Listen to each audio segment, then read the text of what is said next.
यज्ञकुंडरे जलुछि होमनिया, बाजुछि मृदंग, शुभुछि शंख हुलहुली, आउ ब्राह्मणक विवाहर मंत्रध्वनि रे प्रकंपित हेउछि परिवेश।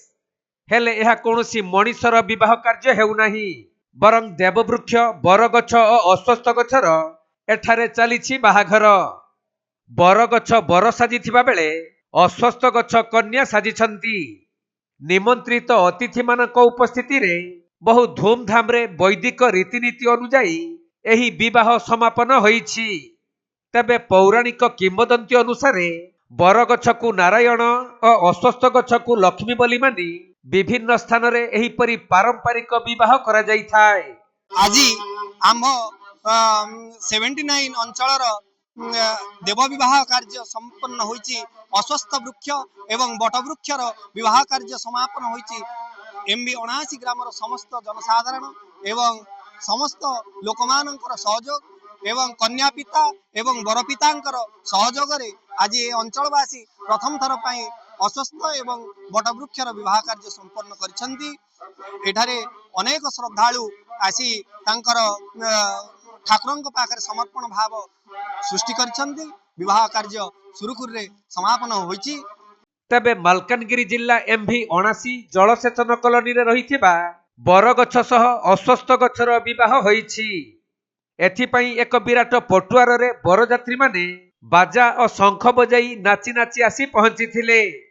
आउ बाटबरण करा जिबा परे बेदी पूजा आरंभ होईथिला। समय निर्घंटरे होम करा जाई शेषरे हाथ गंठी पड़ीथिला। एपरी नियारा पारंपरिक बाहाघर पई जलखिया और प्रसाद सेवनर आयोजन होईथिला। सेपटे परिवेश को भल पाइबा और गछ को सुरक्षा देबा उद्देश्य रे एही परी बरगछ अस्तगछ को बाहाघर करा जाईथिबा उभय बर और कन्या पक्ष कहिसंती। बरगछ और अश्वत्थ गछर बाहाघर होची, बहुत खुशी लागुची। हमर एमवी 79 अंचलर एसटी आ ओडिया बेंगली विशेष भाबरे 3 जनकर मेलन आ भोजी भात धूमधाम रे होची। समस्त एठी बसिसंती आ हुळहुळी हरे कृष्ण शब्द रे बाहाघर को हमें एन्जॉय करूची।